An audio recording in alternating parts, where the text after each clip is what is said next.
Philippe, tabarnak, arrête! Je voulais juste faire ça de même pour que t'entendes le bruit. Puis là, tu une seule game aussi. Là. Non.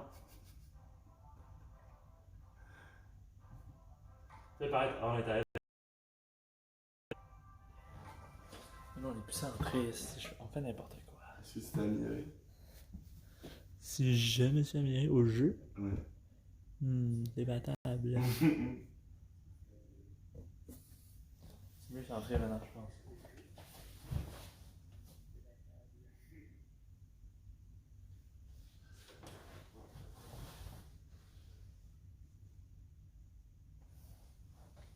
Si je suis con, je check là, je veux voir ma face, genre de quoi j'ai l'air, mais je continue de checker comme un con, mais j'ai réalisé que j'ai besoin d'aller là pour me voir.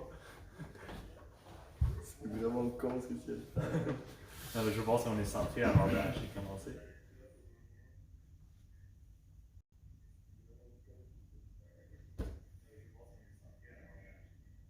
On est qui? Je suis plus dans le frame que toi là.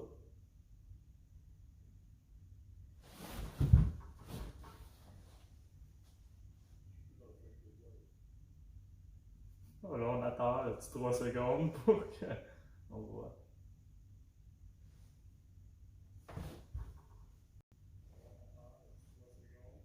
Peut-être recule un peu. Ah ouais, ma chaise est beaucoup plus avancée.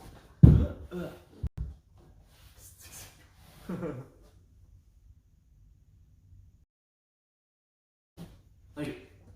Si on parle de même, on nous entend bien, parce que d'habitude c'est de même qu'on parle, donc comme salut, ça va bien? Ça va toi? Hi everyone, welcome back to...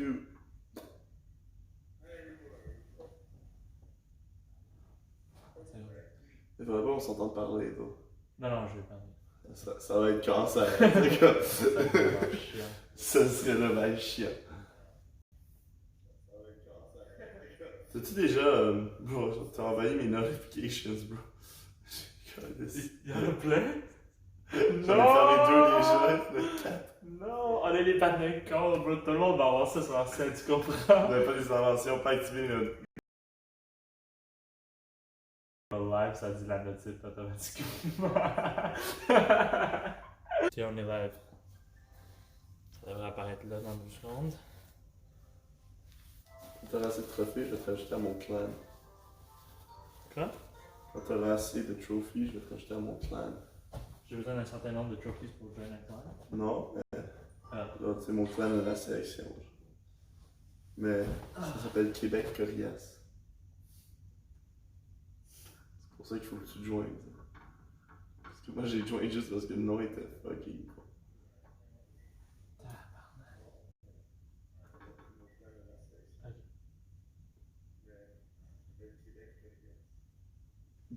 Ok, c'est toi qui dois check, puis si tu vois que ça lag, ça load, puis genre ça veut pas.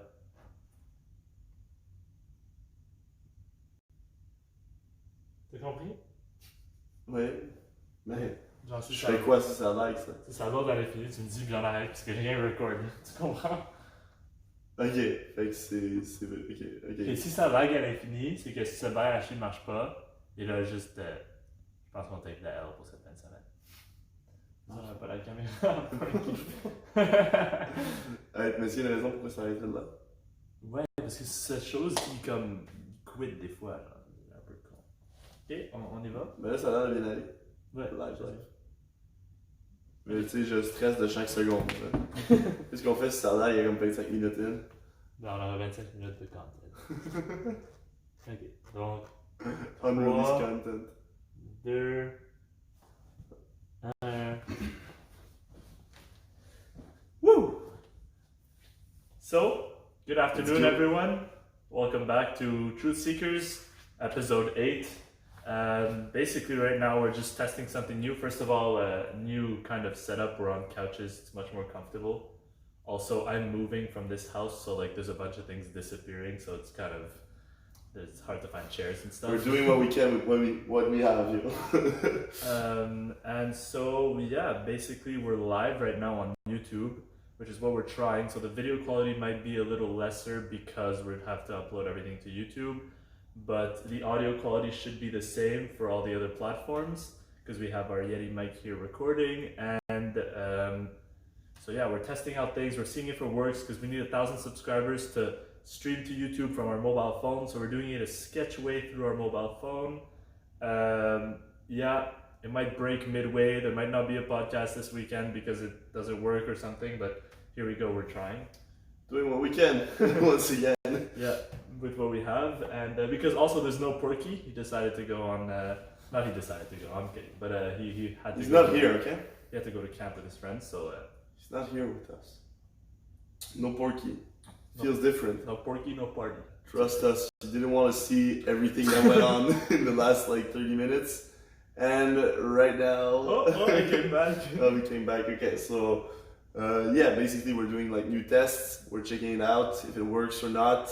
And we'll see, because Porky can't be here all the time to save us with his phone. And we have to do what we have. So, that's what we're trying to do. So basically today we kind of wanted to talk a little bit about politics because basically they're all around us, they're important. Philippe obviously is in sciences politique and this interests him more than I do, so he's the one that's well versed in this, and I'll be asking him certain questions when I don't understand what he's saying. And yeah, I just think it's important because we're the next generation obviously, and we need to vote for people that we think are going to bring our planet to the place that we want it to be, bring our society to the place that we want it to be, and maybe for like tips and tricks on how to vote and who to vote for and what to look at and stuff like that. So you're going to be our political scientist pro today. I guess, yeah.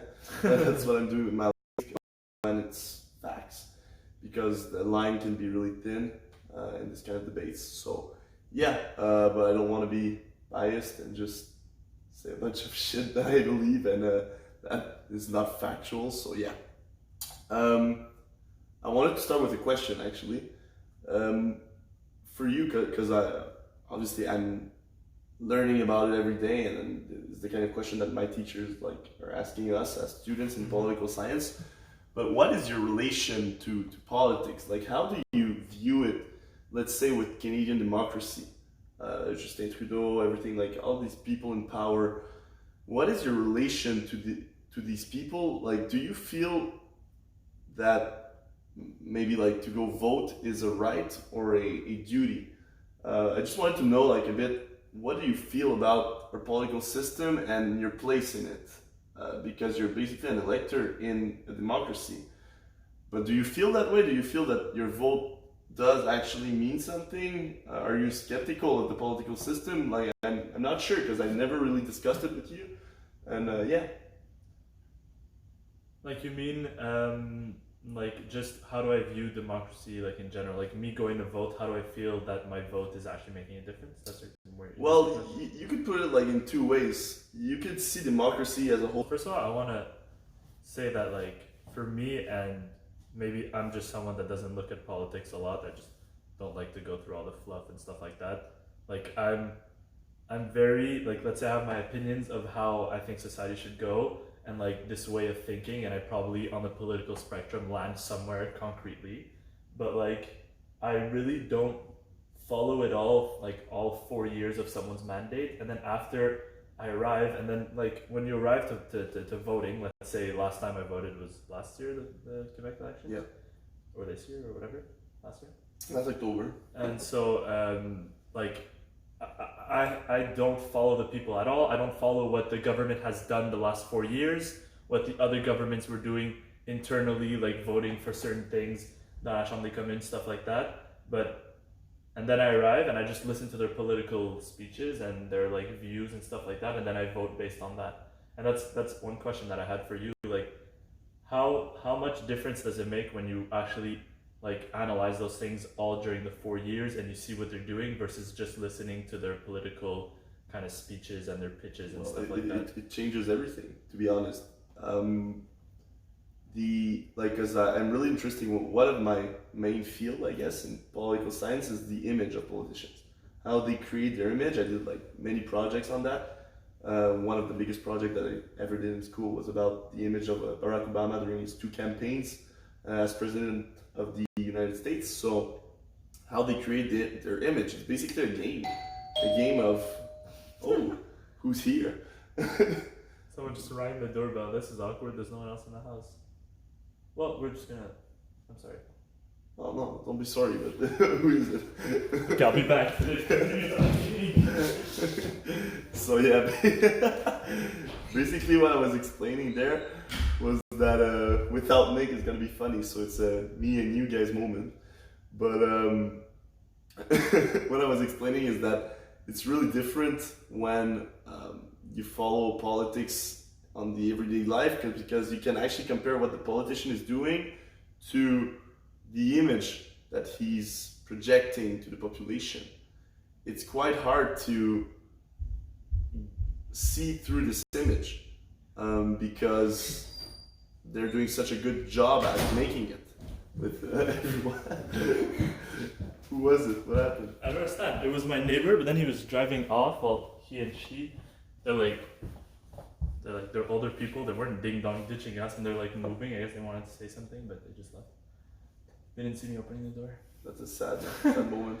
So as I was explaining to the audience, yeah, basically the seeing through the image of a politician, to see through his image, you actually have to follow politics, because else you really get what they give you. A campaign is a game. It's a competition about how can you influence the view of all political, what they're of. You're not voting for the person, actually. You're voting for the image of that person. And this image is not the person, it's what a huge team of campaigners behind him are doing, like professionals of image. Like basically, they could work in marketing, but marketing for a person. Yeah. And they're selling you the image. So, is it bad? Not necessarily, but you know, when you go to buy a car, the image of that car can really affect if you're buying it or not. If the marketing is great, you're probably gonna buy it. Even though maybe the car is not that good, you could pay maybe $10,000 too much because the marketing was really great, and at the end of the day it looked like a great product, but really shouldn't cost that much. It's the same for the politician. The image can be exceptional, but what you get is not what the image was projecting. So yeah, there's a big difference in there, and that's why, like, it's hard in democracy, because who can really follow politics every day and be interested in it, and at the end of the day give a good vote at an election? Like I feel like there's a big spectrum. Like there's literally people that will say, oh, this person looks good and looks nice, we'll vote for him. And then that person's vote counts as much as someone that literally has been following every single day the politics and analyzing everything and going like, and like I myself, like I'm guilty of this. Like I don't really look at it during the years. Obviously I look at the news, but I don't really make the associations in between parties and stuff like that like I should. And I just like look at the news and whatever, and then it comes election time, and then I look at their promises and kind of how they align with what I would want, but I don't know if they follow up with their promises and stuff like that, and then I just vote based on that. You see, like right away my vote is less well, let's say, informed than someone else that has been analyzing it. But there's this whole spectrum of people that are still voting that have these levels of information that are completely different on the vote. Yeah, but at least you're following some sphere of society. But some people are not even, like, you're reading all the news about tech, development in tech, and it's basically a huge part of society right now. But some people are just not interested in anything else than their own life. And I mean, that's okay. You can live your life only about your work, your family, and not get like that much interested about anything else concerning politics or the rest of the world. But at the end of the day, your vote still counts. So we're in that kind of problem where sometimes at elections we get like a low percentage rate of participation, and we end up having a democracy based on what 53% of the population wanted. The other 47% went silent, didn't vote, and we just get a new leader. In Canada, it's not that bad. We got like usually around 70 to 80% of like, yeah, but in the United States it's 50%, 50 to 60 usually.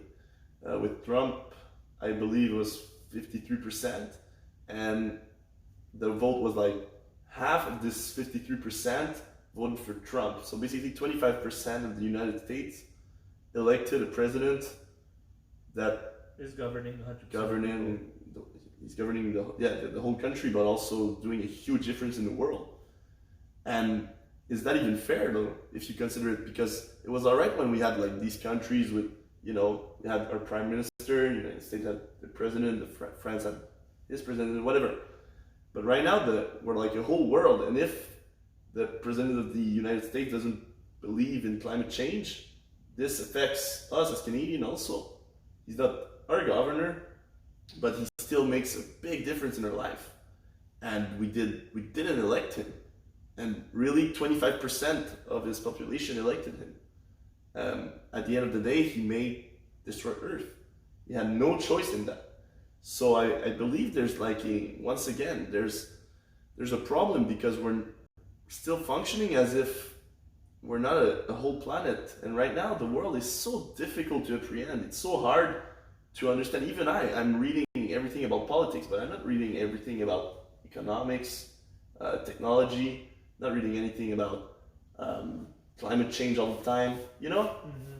And getting informed about everything is like a full-time job, but you're not getting paid for it. You're just trying to inform yourself. So at the end of the day, being a good citizen of democracy, it seems impossible to me, especially like in the world that we're living right now. I don't know what's going on, guys. We need a webcam. We can't do it from a computer. Whatever.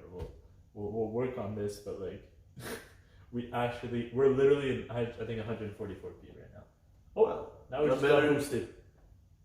Now we're boosted, boys. But we're not moving though. Yeah, we are. So it's a hard deal. But the problem is, if you're not in democracy, what would be better than that? Because it's a fundamental problem. We cannot give a good vote. Basically, even my vote. Like, I'm reading a lot, but my vote isn't that good. If I'm voting for someone that's gonna cause an economic crash, and an economist knows it, it's like, no, if he actually follows through with his economic policies, we are doomed. Well, I don't know that. Didn't read his articles, so still voting for the guy because I thought it was good. At the end of the day, well, we're in the big shit, and it's alright to say, yeah, but it's democracy. It was the people wanted, but the people wanted what? Like, we cannot vote about what we know because we know so little of the world. We have to vote on the image. But what is the right image? Like, you could vote for the worst president, even if his image is the greatest. And so we're in this big problem. Have you've seen the credit score system in China? No. That well, I think it's already starting to be implemented, or it's about to, or whatever. But it's literally if it's like an episode of Black Mirror. Like you've probably seen it, but it's actually scary. But it's I don't know. I don't know if it's certain regions or they're testing it, whatever. I don't really know, but I know it's based off of like every time you do an action, you have a person's score. So like you buy certain things that the government doesn't want you to buy, or like they don't make your health very good, your person's score goes down. Or you get stopped for a ticket, you were talking on the phone in the car or something, your person's score goes down.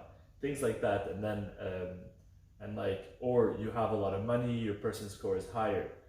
So then you go and like people can refuse to give you services if your person's score is too low. Let's say at a hotel, someone has a really bad person score because he kept on destroying hotel rooms or something, or like for another reason, he just was talking on the phone in his car or something. The hotel can refuse you a room because your credit score is really bad. Your person score is really bad. It's like a credit score, but for your life. Like it's actually happening in China right now? Yeah, we'll read up on it more after, but it's like actually a thing. This is like, I'm not so surprised because China is really like a centralized country, and they can implement whatever policy they want. But let's say, and like that, there's a bunch of problems with that, like 100%. But maybe that's for another podcast. But let's say they were to find a way to implement this in a system where like they're able to know how well versed you are about the world, just in general. Like, do you look at news? Do you read up on the different important things when you're electing? Like you get a citizen score. Get a citizen score. You're like, does he look at the news? Does he plan his choices? Like, you can clearly tell if people, like, I don't know, like there must be a way to calculate. Does he look at economics, technology, environment, all like il coche toutes les boîtes, and then those people, their vote has a higher weight on society, on the person electing. Like I just thought of that just like this as well. No, it's not a bad idea. I believe it's interesting. It's interesting, but because it's once again another door that technology can open. The fact that you can follow like what a person is doing on the internet, let's say, or how much he watches the news, or how much is he informed, maybe like pass a test or something, also could help. And at the end of the day, the score determines how important is your vote. That would change the system a lot. But also, at the same time, there's a pretty big downfall because, like, let's say not everyone has access to the same. Let's say the elite of a certain nation or something has one political view. You need a good education. Your education is probably gonna change a lot about the score that you get at the end of the day. Because if you're not able to read properly, how are you gonna get informed of the news? If you don't understand certain concepts, it's really hard to read about them. So just even when I read about economics, I have all the bases that I need, so I can understand the article, like usually. But some of them, like, okay, that I don't really understand what they're doing with their policies, and what does that mean? What is this instrument? And usually it's a big load of crap because they're just inventing new words and trying to, like, if you read about the banking system, you basically understand nothing. But it's because the banking system doesn't want you to understand. They want to do as if it's really complicated, just to make you think, okay, they know what they're doing. To discourage you to look into it, basically. Basically, yeah. They don't want, like, they're making new words for really simple concepts, just to make sure that only their world really understands what's happening. But that's another story. The banking system is a really fucked part of society. But all that to say that if you're not familiar with the concepts, it's really hard to at the end of the day understand the news, and that always relies on what you learned at school.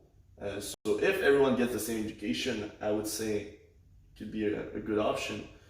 But without like a uniformed school system, it's really hard because some people are just not gonna have the same tools to understand. Even I am studying political science, so I understand more about this sphere than you, because I read a bunch of authors that are proposing different views, blah blah blah blah. But still, it's an interesting thought, and the fact that they're already doing it in China. Yeah, well, it has nothing to do with politics. Like I just kind of forked it into using it with politics, but there's actual credit score thing. But it's food for thoughts because it's new. Like before, you couldn't like track what a person was thinking the same way. Track everything. But also there's a big threat to democracy that is really like one of the main focus of what The Economist is writing in a bunch of important journals. It's the threat of big data, knowing exactly what the electorate wants is now a huge part of how to get elected, because the big data provides you with so much information that you can adapt your campaign to this big data that gives you basically all the information you need, and how to trick the population into believing in your lies. You laugh, but just today I was reading Facebook just released their open source models. Open source means anyone can use for free, of a neural network that is literally made for giving people, like every individual, a personalized suggestion that has like a super good click-through rate, or like adoption rate. Like someone, like you're almost sure that he's gonna adopt this thing and like it, follow the page, and like that's crazy. And Facebook's is good for sure. And so like if you apply that to politics, like Donald Trump making his ad campaign on Facebook will absolutely get such a good percentage of people getting attracted to his content. Yeah. And once you're attracted to his content, if you slightly agree with it, you get into, like we were saying on all these podcasts, it's like a cercle vicieux that then they grab you with something else and grab you with something else, and then you're you're right where he wants you to be. Perfect. You have his vote. And all you He can has your at the vote. end of the day on Facebook, Instagram, whatever social network you're on, the only thing you see is this kind of news because it's adapted to you, so you can click on it more. It's what you like to read, so you want to read about what Trump did. So you read all the Fox News information all the time, and it's what the algorithm provides you with. So you're stuck in this big bubble of only what you think, and you never see the other side of the picture.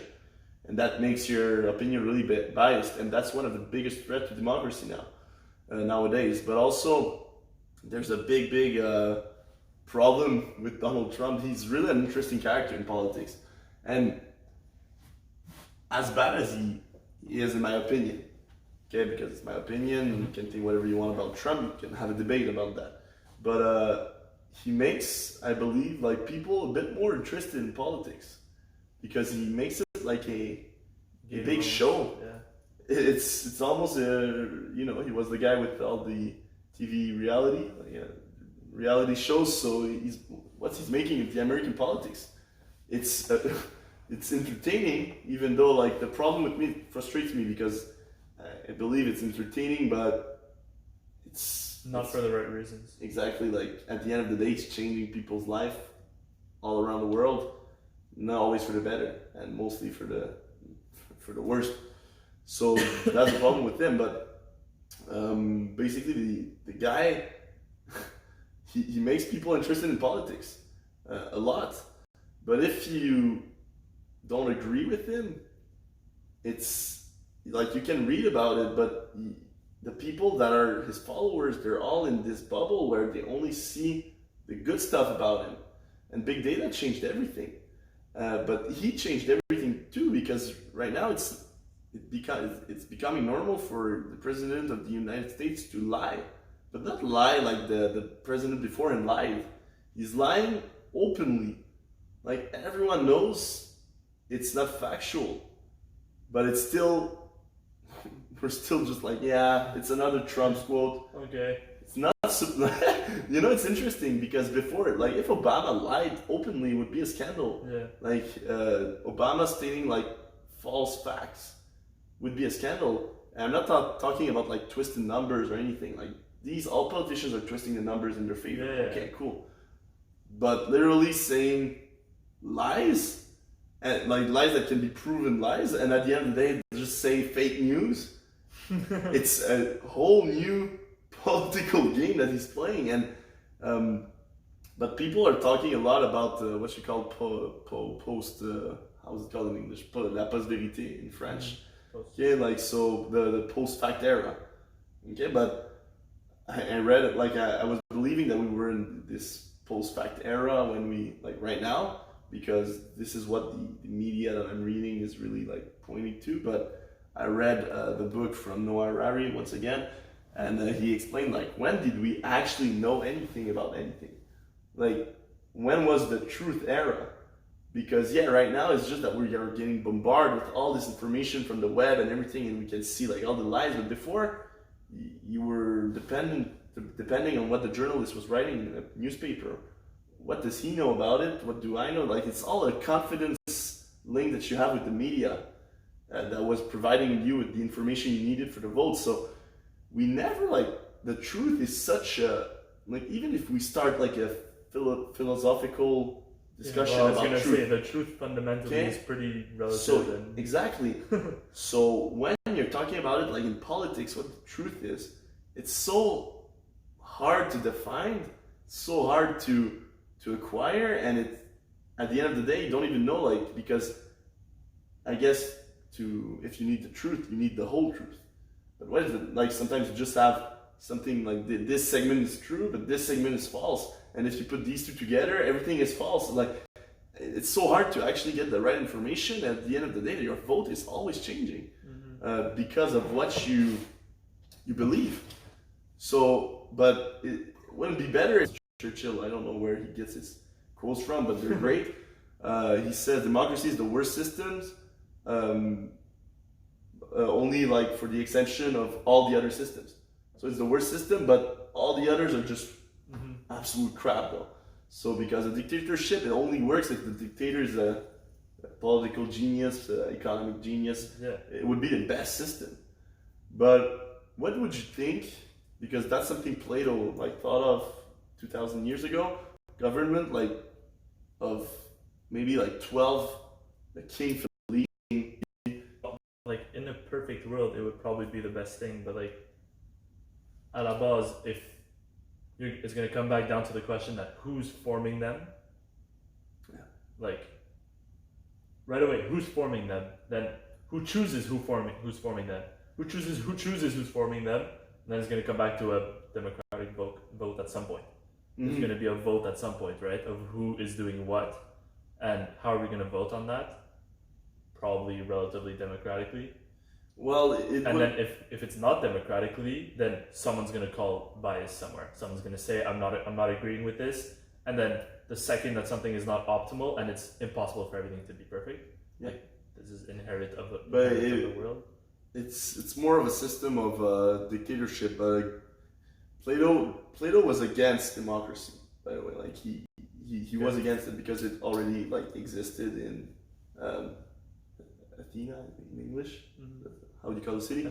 So it existed, but like it wasn't the same kind of democracy as today. Okay, but it still existed, and he was fundamentally against it because for a bunch of reasons. But at the end of the day, he wanted to define what the perfect political system would be. And it's about a dictatorship of 12 brilliant people. It's a dictatorship of a perfect person or persons. This would make sense because if everyone has to do the perfect thing. He's recognizing that there's not one perfect person. He doesn't want one leader. He thinks that one leader is going to fuck up everything. But like theoretically, one leader would be better. One perfect leader would be the best way to go, I think. I believe if it exists that someone can be literally perfect and have. But once again, it's like, what if you ask to take a decision that's better for the country, but that hurts a couple people, and then he's thinking in a utilitarian manner, and then the deontologic people are like, what the fuck, like, hello, like, you can't murder those 3 people to save 1,000. You cannot touch a human life because you believe it's better. So for the whole. But that's why, like once again. We're both, and we would probably relatively really closely agree on that perfect person, but that perfect person depends on who you are, which is what comes back to democracy. We're trying to pick the most perfect person, and I believe it's this person, you believe it's that person, that third person believes it's that person. So like obviously we're both saying it would be the perfect world, and if everyone would agree in everything, but it's just never going to happen that we all agree and that this person is perfect for everyone, and that there is a perfect person or 12 people. So would you say that? Which is why, like, in theory, it's probably the best, but in implementation, like. So do you believe that in the actual world, like it can be your opinion, but do you believe that democracy is the best system we can have as a human society? There may be better. Like I'm saying, maybe there's a weighted system that's better, like a variant of it. But right now, like I believe it's the best. Giving power to the people, even though the people don't necessarily know what they want. That's a better deal than giving the power to one person and not.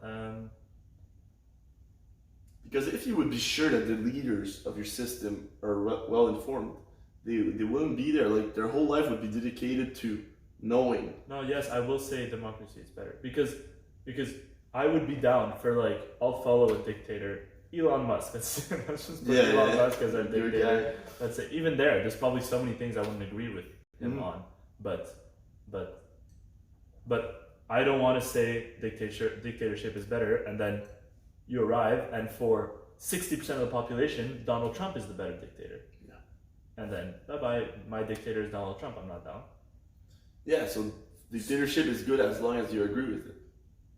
No. Yeah. Exactly. Which is basically democracy. Yeah. Yeah, but basically. But the thing is, when you give, I have a problem because I think democracy is the best way to go. but not because it's actually the best way. Like it's not the fastest lane. I don't believe it's the fastest lane, but I just believe that it doesn't. It allows you. The best thing about democracy, I think, is the fact that it's like four years mandate. So after 4 years, we can say fuck you, and you get out of our system. We don't want you as a leader anymore. Kind of the competition makes it good. So that's what makes democracy good. It's the fact that if it goes the wrong way, we can stop it. But you know, like in Canada, we changed from Harper to Trudeau. But yeah, it's alright, but did we really know what we were doing? Like, not necessarily. Like, I would say absolutely not, actually. Because it's easy to believe that you're intelligent. It's another thing to actually be intelligent and do your vote properly. Because if, like, a lot of economists were looking at Trudeau's economic policies, and he was saying, like, this is nonsense. We're in debt. It's not the time to do all this investment. Other economists were saying, no, it's a great idea, but that's gonna provide us with all the new jobs and help the market, whatever. So if you don't understand these two views of economics and maybe find your middle ground and understand your own opinion about it, how can you say that you gave a proper vote? And that's the fundamental problem about democracy. But at the end of the day, the fact that it's the best to not go into like a dictatorship that brings you to a bad level of a country. Like it's moderated. It's not the high risk, high reward. Exactly. It's low risk, low to medium reward. Yeah, basically. Exactly. It's the low risk option, and in a certain sense, when you have so many different humans to please, it's kind of the only route you can go. But what is so interesting is when you look throughout history to see how much democracy is new. Like we live in it, we assume that it's, you know, one of the main political system. But if you look throughout history, this never happened. It literally happened once. Well, not once. No, that's a lie. Okay, I'm not gonna tell lies. Happened a couple of times in different. Like sometimes we're really thinking about Athena as the main form of, like the first form of democracy. But there was others in some random tribes that we don't really know about because no one is really talking about it. But you know, there were other systems that existed before. But like, justement, you know more than me about history, and it was mostly dictatorships before, or like forms like of 99.5% kinds of dictatorship. And there's some of them that went super well because you had a super smart person that actually had the society's interest in mind, and then there's some that brought us into shitty places. Yeah, well, it depends, because you know, you can say that it went really well. Yeah, maybe at that time England was really happy with their king. Their king was great for England, but he may have killed tens of thousands of Scotland people. So it was good for England. Exactly. Was that good for Scotland and for humanity in general? It's really hard to define. Exactly. Because he was doing a great job as managing his own empire, but maybe he was doing an awful job at giving human rights to other people. So that's basically the pattern of history. The first, I would say, the first leaders that were maybe a bit more aligned with like your modern opinions about human rights and everything were the one when the Enlightenment came. So in around the 18th century, there were like what they were called in French. They were called like despotes éclairés. So basically, they were like king philosophers, and they were all about all these new ideas that this big community of philosophers was putting forward. The idea of giving the right to like human rights to the citizens of a country. Well, not citizens because they weren't didn't have the right to vote, but you know, the free press, everything. So they gave more and more liberties to the people, and that was basically like the beginning of, you know, the advancement to eventually coming to democracy. It was giving some rights to the people. So that's really weird, like to see this evolution throughout history, and that right now democracy, like in, you know, I won't say took over the world because China isn't a democracy, and China has like 1.5 billion people of the planet and is probably probably the biggest political force on the planet for like the next century, basically. They're catching up to the United States. It's estimated that China will be bigger in all the sphere of a country. They're going to be bigger than the United States by 2050. Well, that's their objective, and they're doing great at realizing it. So, and also it doesn't help when Trump is in power in the United States. You know, really put some good politics in. But yeah, but maybe to go like on another tangent, we could talk about the another tangent. Hope no one was watching on live because it would be so cringy. It says 3 watching now, so there's I think 3 people. Hold on. Who's the third one? Tunsi. Okay, Raphaël Dessert, gang, shout out à Raphaël. Raphaël is there? And Tunsi Woonsi, shout out to Hood. What's up, Tunsi? Guys, dites-nous si la qualité est dans la merde, parce que de ce que je vois ici, la qualité est vraiment de la grosse merde. C'est littéralement 144p. Ouais, mais yo. Oh, mais si je presse TLP, ça marche. Ça marche. On est juste retardé. Ouais. Non, mais ok, Loki, ça pas super. Ok, c'est bon. On continue, désolé. Un petit break. Mais pour c'est correct, mais yo, shout-out à Tunsi pis de ça. Yo, Tunsi, t'es pas en voyage en Tunisie, là? Oh, Dina! Great. They all found us. Hello. So yeah, ben dans le fond, ce que j'avais amené, c'était que y a des, oui, là on parle de démocratie.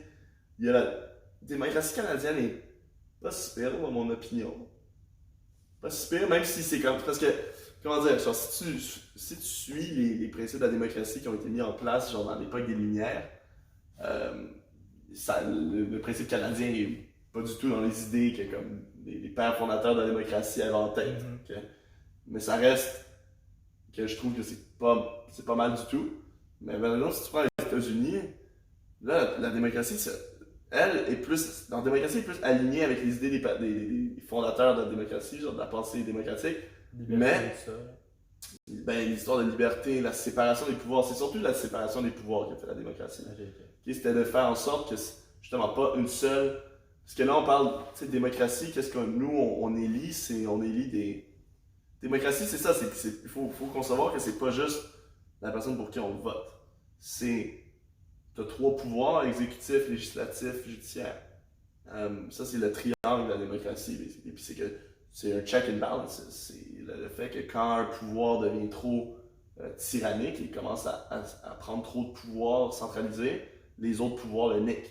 Pour le remettre à terre, il dit t'as pas le droit de faire ça. Au Canada, la séparation des pouvoirs est inexistante entre les. Exactement. Genre, au Canada, petit crash course pour tout le monde, c'est vraiment important si vous êtes Canadien de savoir ça. Vous n'élisez pas le premier ministre, vous élisez ceux qui vont élire le premier ministre. Donc, vous élisez le législatif et le chef du parti que vous avez élu au législatif devient le chef de l'exécutif. Vous n'avez pas touché à l'exécutif, vous n'avez jamais voté pour un exécutif de votre vie. Vous avez toujours voté pour du législatif. Et vous ne pouvez pas voter pour l'exécutif. On ne peut pas non plus voter pour du judiciaire. Les juges sont élus à vie et sont nommés par. Ils ne sont pas élus justement, ils sont nommés par le premier ministre. Donc là, c'est là qu'on a nos 3 pouvoirs qui constamment s'empêchent de dériver. Au Canada, on en a vraiment 2, le législatif et le judiciaire. Le judiciaire, la raison pour laquelle le Canada fonctionne bien politiquement, à mon avis, c'est parce que notre Cour suprême fonctionne très très bien. Elle est compétente. Très compétente, genre surtout elle a été bien testée avec Stephen Harper. Parce que lui a fait des choses intéressantes au niveau démocratiquement. Là. Il a été un peu un dictateur des fois, genre. Comme je dis, l'image en politique, ça peut être trompeur, tu sais, mais il a fait des choses que. D'un coup, il a fait des lois omnibus, basically, c'est qu'il mettait plein de lois tellement différentes dans une grosse loi. Il peut faire ça, tu fais un gros document, mais tu as des lois sur l'environnement, des lois sur la productivité, des lois sur tout. Mais basically, c'est des lois, ça doit être débattu en chambre. Mais tu peux pas débattre d'un document de. Fait qu'il y a des choses que tu agrees pas, mais lui il dit ouais, mais tout le reste, il faut que ça passe quand même. Puis là, t'es comme, non, mais est-ce qu'on peut en débattre? C'est comme, tu peux pas débattre de cette loi-là, elle est trop grosse. Puis il pensait ces lois-là. en mettant le baillon, tout ça, bref. Puis ils ont dit que c'était antidémocratique. Ben, c'est pas antidémocratique parce Anticonstitutionnel? Non, ça serait aux États-Unis. Non, ici aussi, on a une constitution, t'inquiète pas, mais c'est pas anticonstitutionnel parce que c'est pas le. Il y a rien violé de constitutionnel, justement, sinon la Cour suprême l'aurait niqué. Mais il a frappé des principes démocratiques. Okay. Il a empêché le parlementarisme. Puis ça, c'est comme une des pierres que tu as besoin pour avoir une bonne démocratie, c'est d'avoir des gens qui discutent. Lui il a dit, ben, fuck ça, on discute pas, on fait juste passer mes lois. Genre. Puis le truc, c'est qu'il était majoritaire. Un gouvernement majoritaire au Canada fait ce qu'il veut. Quand tu penses à un gouvernement majoritaire au Canada, c'est une personne qui. C'est Stephen Harper, quand il était au pouvoir, écoute, il passait les lois qu'il voulait, il n'y a pas de législatif pour lui dire non. Le législatif, c'est lui, l'exécutif, c'est lui. Donc, il est correct. Le seul qui peut l'empêcher, c'est le judiciaire, puis ça, c'est seulement s'il fait des choses contraires à la Constitution canadienne ou à la Charte des libertés. Bref, mais tout ça pour dire, il a un pouvoir très grand, puis il l'utilisait, puis tout ce qui restait pour contrer ce pouvoir, c'était la Cour suprême et le parlementarisme. Donc, d'avoir un débat en chambre de comme, ah ben on va amender la loi de cette façon-là, blablabla, discutons, on va trouver une meilleure façon de la mettre en place. Il disait, ben je veux même pas parler, je veux juste passer la loi, genre, puis il le faisait. Et il a fait ça une couple de fois, fait Harper, c'était ça, c'était quand même, ça y allait fort. Mais il y a eu beaucoup de beef aussi avec la Cour suprême, là, Harper, il y a eu beaucoup de problèmes, bref. Il a été un politicien quand même très centralisateur au Canada, parce qu'il était là pendant 12 ans aussi, puis il était élu majoritaire. Fait bref, une grosse personne dans l'histoire de la politique canadienne. Il y a beaucoup de choses qui se sont passées avec lui. Mais c'est que je voulais faire la comparaison avec les États-Unis qui, eux, suivent plus le principe de démocratie au niveau de j'ai un pouvoir exécutif, un pouvoir législatif, un pouvoir judiciaire. Ils ont un vrai législatif élu. Quand tu votes pour le président des États-Unis, tu votes pour l'exécutif. Et quand tu votes pour tes représentants à la Chambre des communes, tu votes pour le législatif. Puis ces deux-là ne sont pas reliés. Donc ça fait en sorte, et les juges sont nommés encore une fois à vie par le président. Mais le fait qu'ils sont nommés à vie leur donne qu'ils n'ont pas besoin d'être réélus, donc ils n'ont pas vraiment besoin d'écouter qui que ce soit, ils font ce qu'ils veulent. Les juges de la Cour suprême. Ça, c'est le balances. Mais bref, donc si le président fait quelque chose de vraiment chiant, la Chambre des communes peut dire non. Comment ça s'appelle? Le Sénat et la Chambre des représentants aux États-Unis peut dire non, ça passe pas. Il faut que les trois branches du gouvernement te disent oui, ça passe la loi. Donc voilà. Mais ok, c'est cool. Comme eux, en principe, ça marche mieux. Mais dans les faits, ça marche pas du tout. C'est ça qui est drôle. C'est que on dirait que la démocratie n'est pas nécessairement c'est pas une allée simple. C'est comme, on dirait, en théorie, on dirait que les États-Unis ont une meilleure démocratie, mais moi je trouve que dans les faits, pas du tout. Parce qu'à la fin de l'histoire, tout le monde est corrompu et ça finit que c'est les lobbies, les grandes compagnies qui finissent par déterminer c'est quelle loi qui passe ou pas, qui vote pourquoi. Mais ça c'est comme, c'est externe du fait que c'est. Eux, on va dire, eux, ils ont un bon triangle, right? Ils ont un bon triangle. Eux, ils ont le triangle exact des pères fondateurs. Mais si le lobbyisme était genre. Les lois sur le lobbyisme étaient différentes, tu penses que leur démocratie serait un peu meilleure? Oui. Je pense que leur démocratie serait très bonne. Serait donc, toi, c'est vraiment le lobbyisme, genre. Ouf, ouais, mais c'est parce que moi, il y a un des principes avec lesquels je suis le moins en accord dans l'histoire de l'humanité, et il y a un principe qui a réussi à passer, c'est qu'un jour, on a inventé la notion d'une personne légale. Et ça, c'est une compagnie qui a des droits. Et le jour où est-ce qu'on a donné les... Je comprends qu'il faut donner les droits à une compagnie, c'est le corporate law, c'est correct, mais de dire qu'une compagnie a un droit de vote et une liberté d'expression... Au Canada aussi, ça? Non, au Canada, non. Aux États-Unis, on le dit long. C'est pour ça que c'est tellement retardé. Ah, je pense pas, donc ça s'appelle une personne légale. Tu register aussi, comme, on va dire, toi, t'es CEO, tu fais ton vote, puis ensuite tu votes pour ta compagnie aussi. Un des jugements les plus importants de la Cour suprême américaine dans son histoire, ça a été d'accorder la liberté d'expression aux personnes légales. Donc, d'accorder le droit, basically, aux compagnies de pouvoir financer les partis politiques, parce que le financement d'un parti politique est leur droit d'expression de leurs opinions politiques. Et ça a fait en sorte que ils peuvent financer autant qu'ils veulent un parti politique, un politicien, tous les politiciens aux États-Unis. Alors qu'au Canada, il y a une limite sur les financements que tu peux faire. Tu peux faire un don, mais ton don ne peut pas excéder telle valeur monétaire. Et à la fin, c'est dans le budget gouvernemental qui attribue de l'argent aux partis politiques en fonction des votes qu'ils ont reçus. C'est comme ça qu'ils sont financés. Donc aux États-Unis, oui, les partis politiques ont beaucoup plus d'argent, mais c'est de l'argent qui vient du secteur privé. Et éventuellement, comme politicien est élu, c'est comme le fait qu'il veut être élu 4 ans plus tard, ou 2 ans plus tard, ou 6 ans plus tard, fait en sorte qu'il va devoir rester en ligne avec les intérêts de celui qui le finance. Parce que si t'es pas financé, t'as pas de campagne. Une campagne, c'est très cher. Si t'as pas de campagne, t'as pas d'élection. Fait qu'il faut que quelqu'un finance quelque part. Et ça, c'est ce qui fait qu'aux États-Unis, écoute, selon moi, ça ne fonctionne pas. Tu peux pas donner autant de pouvoir au secteur privé dans l'élection du secteur public. C'est comme la ligne, mais ça c'est parce que le capitalisme tout ça est très très fort aux États-Unis, la notion d'une compagnie, puis que c'est là que j'ai un problème, c'est parce que la notion de personne légale n'est pas nécessairement mauvaise. Mais le fait qu'on leur a accordé, comme selon moi, on devrait changer la façon les droits d'une personne légale. Comme c'est correct, parce qu'il fallait qu'on dissocie, tout ça est venu du fait qu'il fallait dissocier l'individu de sa compagnie. Que si la compagnie faisait faillite, la personne qui la gérait ne perdait pas tout ce qu'elle avait. Parce que c'est que ça empêchait la prise de risque. Dans une économie qui veut se développer, il faut que tu dissocies la personne de sa compagnie.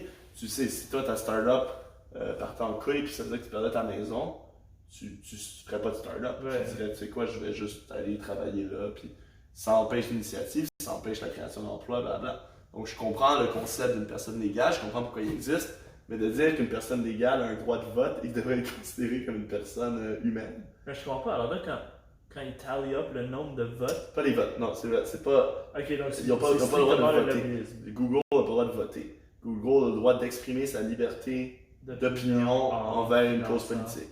Et quand tu finances une cause politique, ça a une différence. De financer une cause politique est beaucoup plus utile que de voter.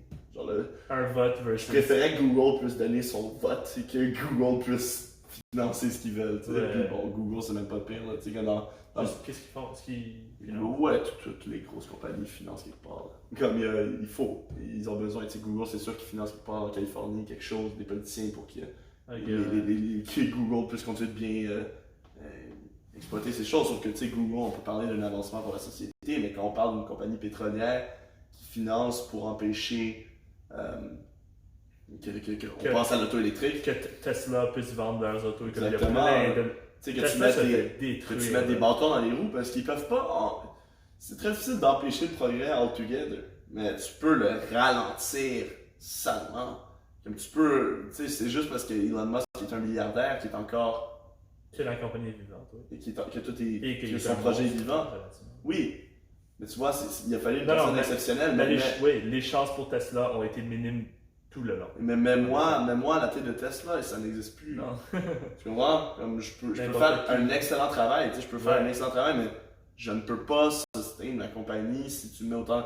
Puis là, lui, c'est qu'il prend beaucoup de ses fonds et qu'il les investit. C'est comme credit à lui, il y a cet argent-là, il le fait. Mais c'est très rare. C'est très, très, très, très rare. Ça, c'est un autre problème que les grandes compagnies, en plus, le fait qu'elles peuvent acheter tellement les petites compagnies de leur secteur, ce qui empêche la compétition de se développer. Bref, le plus tu t'intéresses à la sphère politique, le plus tu vois qu'elle est reliée au secteur privé. Le Canada, au moins, on essaye de le camoufler. Comme là encore avec SNC-Lavalin, on a vu qu'il y a eu ce gros scandale-là, que justement, finalement, tout le monde se faisait verser de l'argent, puis il y a toujours de la place pour la corruption. Il y a d'autres avenues que tu peux prendre pour verser de l'argent à quelqu'un que tu n'aurais pas pensé. Mais aux États-Unis, le truc, c'est que tu as le droit comme ça, genre, même faire semblant. C'est même pas considéré de la corruption, c'est considéré quelque chose de légal à faire. Mon droit d'expression. Ouais, c'est un droit d'expression. Mais. Pour finir, ça serait quoi tes meilleurs top 3 tips pour prochain vote? Comme quoi checker, quoi faire, quoi regarder pour voter? Pour regarder l'image des politiciens, regardez le débat des chefs. Parce que je pourrais dire autant que c'est pas important l'image, mais au début, moi, quand j'ai commencé mon projet sur Barack Obama, je trouvais que c'était comme scandaleux qu'on élise quelqu'un se baser sur une image qui n'est pas vraie. Mais en parlant avec un de mes bons professeurs, il m'a fait réaliser, non, mais l'image dans la vie, c'est très important. Fait peut-être que tu veux, tu sais, si quelqu'un est très très bon en débat, oui, peut-être qu'il va pas mettre en place les bonnes politiques, mais il va devoir débattre sur la scène internationale, au G20, au G8, pour faire valoir les intérêts du pays, et c'est mieux qu'il soit vraiment bon à débattre et vraiment bon à faire sentir que son image est importante. Ouais. Fait que, autant que je peux dire que dans la scène interne, c'est pas bon de baser son image. L'image dans la vie internationale peut être très très importante. Donc, regardez le débat des chefs, regardez qui, selon vous, aurait une stature de leader et serait imposé le respect à l'échelle internationale. Okay, c'est numéro 1. Numéro 2, c'est rapidement de lire les plateformes des partis. Parce que autant, ça c'est vraiment ce qu'ils disent. Parce que c'est pas pour voir qu'est-ce qu'ils vont faire, mais c'est pour voir où est-ce qu'il y a des trous. Moi, je regarde où est-ce qu'il y a des trous, puis souvent, je vois qu'il y a clairement un trou dans l'environnement. Puis moi, je base beaucoup mon vote sur l'environnement parce que je crois qu'on va mourir. Fait que j'essaye, qu'est-ce que je peux faire? Ben, je peux recycler, puis je peux voter pour quelqu'un qui va pas mettre des sables bitumineux. Bref, ça c'est une opinion politique, vous faites ce que vous en voulez. Mais donc, je regarde la plateforme, là je vois, c'est même pas dur, là, comme vous pouvez juste regarder le titre, et là il y a combien de pages qui sont sous ce titre-là. Là, vous voyez que ça c'est clairement un des focus de ce parti-là. Et là vous checkez dans la section environnement, ça sera tout en ligne leur plateforme, là, sur leur site. Là tu checkes sur la plateforme environnement, il y a 2 pages. L'autre sur l'emploi, il y en avait 17. Tu sais, là tu dis, ok, genre, je vois où est-ce qu'il met l'importance dans tout ça, tu fais ton échelle, et honnêtement, sans même vraiment, ben oui, obviously, lire vitement, je lis pas tout, parce que c'est comme 70 pages, je lis en diagonale, ça me prend comme, je pense, mettons, max entre 30 minutes et 1 heure en train de lire, tu sais, il y a des parties parti conservateur, je vais même pas m'attarder, genre, tu sais, juste, même ce qui juste affiche de manière officielle, je n'en veux pas, fait que je suis comme, ok, bye. Mais, donc voilà, donc 1, regarder le débat, 2, les plateformes électorales, parce que c'est là qu'ils disent c'est quoi leur projet politique. Et numéro 3, si j'en avais une, c'est... Ben écoutez, ça c'est quelque chose de plus gros, même que ça c'est quelque chose qui est en train de vraiment être important, mais c'est parce qu'à cause de toute la désinformation, et tu sais, de ne pas savoir si ton information est bonne ou pas, moi, ce que je partage comme opinion, c'est que l'information, ça va être comme n'importe quoi d'autre. Maintenant, il ne faut pas expect qu'elle va être bonne. Il faut, tu sais, le prix de ton information doit être élevé. Si le prix de l'information est élevé, ça veut dire qu'elle a probablement été recherchée. Donc, un peu comme quand tu veux manger un bon steak, tu vas devoir payer cher ton bon steak. Pour avoir de la bonne information, elle va te coûter. Donc, éventuellement, c'est pour ça que moi, je veux dire, je finis par être, merci à Jérémy, by the way, abonné à The Economist, à des journaux comme ça, Le Monde diplomatique, des journaux qui finissent, c'est pas parce qu'ils te font payer qu'ils sont bons.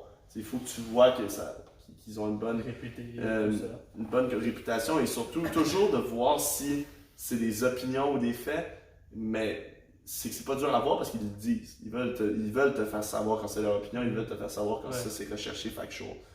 Donc quand tu trouves un bon média d'information qui te donne ça, donc je recommanderais The Economist justement, Le Monde diplomatique, moi c'est pas mal mes 2 meilleurs, mais les 2 sont coûtent. Mais comme je viens d'expliquer, comme pour tout le reste, de plus en plus, pour que tu sois certain de ton information, il va falloir être prêt à débourser pour ton information. Et on peut le voir comme un sacrifice monétaire, mais c'est toute l'info qui rentre dans ta tête. C'est basically, est-ce que je veux être brainwashed ou pas? C'est un produit de tout ça. Donc, tu sais, c'est comme ce que tu investis dans ton cerveau. Donc, à la fin, tu peux le voir comme tu veux, mais moi, je le vois comme un des meilleurs investissements que je peux faire, entre guillemets. Tu sais, ça, de la bonne nourriture, etc. Tu sais, je trouve que l'investissement en vaut la peine. Parce que, à la fin, tu es mieux informé. Et ça t'aide beaucoup pour tes votes. Donc, non, moi, je vais échoer ce que tu as dit 100% là. Juste, faut vraiment faire attention de l'information, de où est-ce qu'on la prend. Genre les petites pages de n'importe quoi, tu lis quelque chose, ou le fait de juste lire le headline, mais ça revient à chaque fois, on dit juste faites attention à l'information qu'on vous donne parce que à quel point c'est facile de la générer, de la partager, de envoyer partout et de te faire lire ce que tu veux lire pour t'amener vers un train de pensée que la personne qui paye pour sponsor ce ad ou quelque chose, que lui, la place où est-ce que lui veut t'amener, il faut faire attention que juste être rationnel quand on pense. Puis, on en parlait l'autre jour avec Mouakadé, dans les podcasts sur l'éducation, c'est qu'aujourd'hui, au contraire de ce qu'il y avait dans le passé, où il n'y avait aucune information accessible au public, là, il y en a une quantité phénoménale. Donc, tu m'as trop kill. Une quantité phénoménale. Donc, maintenant, le problème n'est pas de la trouver. Le problème, c'est de savoir qu'est-ce que tu lis et qu'est-ce qui est bon et qu'est-ce qui est utile et qu'est-ce qui ne l'est pas. Et autant que c'était des cours vraiment pas trop fun à faire. Mais tu sais, moi, au final, c'est que les cours de méthodologie dans ma vie ont fini par m'aider à savoir c'est quoi une source fiable. Ça change quand même beaucoup. Ça change en fait énormément. Mm-hmm. Mais le truc, c'est que moi, ce que je vois de plus en plus, c'est qu'une source fiable, au final, c'est que il y a des sources qui sont entre guillemets très fiables, mais quand tu finis par te pencher sur la façon que l'auteur écrit, c'est impossible de ne pas être biaisé. Fait que pour avoir une information fiable, il faut que tu la prennes c'est dans le fond, moi, la bonne démarche selon moi, c'est d'aller d'un côté du spectre, de l'autre côté du spectre, et d'essayer de voir où est-ce que toi tu te positionnes sur cette échelle-là. Donc, voici ce qui se passe, mettons, quand tu es absolument socialiste, voici ce qui se passe quand tu es absolument capitaliste, où est-ce que tu te trouves entre les deux. Parce que si tu lis juste un auteur, peut-être un excellent auteur qui ne veut pas te biaiser, mais qui, au final, lui, ses opinions sont axées vers voici ce qui, pour moi, est une bonne planète, un bon monde, même si sa volonté n'est pas de te trick et de te mettre de la fausse information, il reste relativement biaisé. Mais si tu prends un auteur d'une aussi bonne qualité de l'autre côté du spectre, et bien là, les deux s'annulent. Là, tu peux voir toi où est-ce que tu te retrouves dans ça. Donc, si j'avais un dernier conseil, c'est de diversifier l'information que tu lis et que tu écoutes. Ce que beaucoup de monde néglige de faire, parce que des fois, c'est difficile de lire des choses qui sont contre ta pensée, genre. On peut voir Peterson qui se fait tellement roast, juste par des communautés, mais qui n'ont même pas pris le temps de même écouter ce qu'il dit. Ouais. Là, dans le fond, il t'attaquait pas vraiment. Non, c'est ça, mais bref. Voilà pour les tips and tricks pour la prochaine élection en octobre. Ouais, moi je dirais octobre pour fédéral. Ouais, fédéral en octobre. Ben moi, si j'ai quelque chose d'autre à ajouter quickly, moi c'est. Juste faites attention, ils vont commencer à apparaître les petites clauses sur l'intelligence artificielle. Ils vont apparaître, faites attention. Si elles sont présentes ou non, c'est important. Je ne sais pas si cette année, ils vont peut-être un peu s'en battre les couilles, mais dans 4 ans, ça va être un sujet à. Moi, les seules choses que je regarde, pour vraiment dans un parti politique ou dans une campagne politique, c'est l'importance mise à l'environnement, justement à l'intelligence artificielle et mon troisième gros point, l'intelligence artificielle et l'économie. Qu'est-ce qu'ils font pour la crise qui va venir. Okay? Puis ça, d'habitude, c'est absolument rien, mais c'est pas grave. C'est absolument rien sur les droits, sur l'environnement. C'est parce que c'est très très difficile de mettre en place des politiques qui, tu sais, genre, tu vas pas gagner si tu dis aux gens, je vais cut dans les jobs, puis genre, tu vas pas passer. Puis ça, c'est un autre problème de la démocratie, on en a pas parlé, mais c'est sûr qu'il faut que tu fasses ta campagne basée sur des rêves, pas sur des réalités, tu sais, sinon, il n'y a pas grand monde qui va t'aimer dans l'histoire, tu vas pas être élu, fait que tu pourras pas faire ce que tu avais envie de faire. Clairement, tu fais peur à tout le monde, genre, t'avais de mourir, environnement, AI, économie, je vais vous aider, tout le monde est comme, what the fuck, bro? Mais tu vois, là en ce moment, je vois que c'est tous les mouvements sociaux influencent beaucoup c'est quoi que les partis politiques traitent. Donc là, je vois que l'environnement de plus en plus prend la place dans la discussion, puis il la prend over, par exemple, l'intelligence artificielle en ce moment. L'intelligence artificielle, c'est plus... Il y a une discussion qui se crée sur l'intelligence artificielle, mais j'ai l'impression que c'est comme la discussion qui s'est créée sur le climat il y a 10 ans, 15 ans. Exactement. On est là, on en discute comme si c'était pas une réalité encore. Exactement avec le climat, on en discutait il y a 10-15 ans comme si c'était pas une réalité. By the way, sur Netflix, pour tous ceux qui l'ont, il y a le reportage de DiCaprio qui est sorti sur le climat. Et moi j'ai trouvé que c'était un excellent reportage sur le climat. Je le regarde bientôt. Donc si vous voulez voir là-dessus, j'ai trouvé ça vraiment intéressant sur l'environnement. Il y a plusieurs perspectives, ils font littéralement le tour de la planète pour vous montrer qu'est-ce qui se passe. Puis j'ai trouvé que c'était vraiment enrichissant comme reportage, donc je le recommande à ceux qui regardent. Parfait. Ouais. On finit là? Moi je suis good avec ça. Donc merci beaucoup guys, épisode 8. Là on va aller tally up, voir c'était quoi la qualité, qu'est-ce qui s'est passé, tout ça. Je pense que ce qu'on va faire, on va poster sur nos réseaux sociaux que l'épisode est up sur YouTube, parce que je pense que YouTube, automatiquement, quand on live stream, ça va être genre uploadé, genre comme une vidéo normale. Donc on va faire ça. Puis là ensuite, d'ici dans cette semaine, on va edit le audio et mettre ça sur Spotify et SoundCloud. Et ensuite, on va être prêt pour la semaine prochaine. Donc merci beaucoup guys, ça c'était l'épisode 8. Merci Philippe, beaucoup, très enrichissant. Qu'est-ce que j'allais dire? Like, subscribe. Like, subscribe, share, smash that. Attention, il était temps que ça finisse. Genre le 3, je commence à dire Like, smash subscribe. that à la fin. Smash that follow button on Insta, ok? Juste, si vous êtes encore en train d'écouter à ce point-ci, vous allez sûrement presser X. On vous aime, merci beaucoup. Au fond, on se parle. Ouais.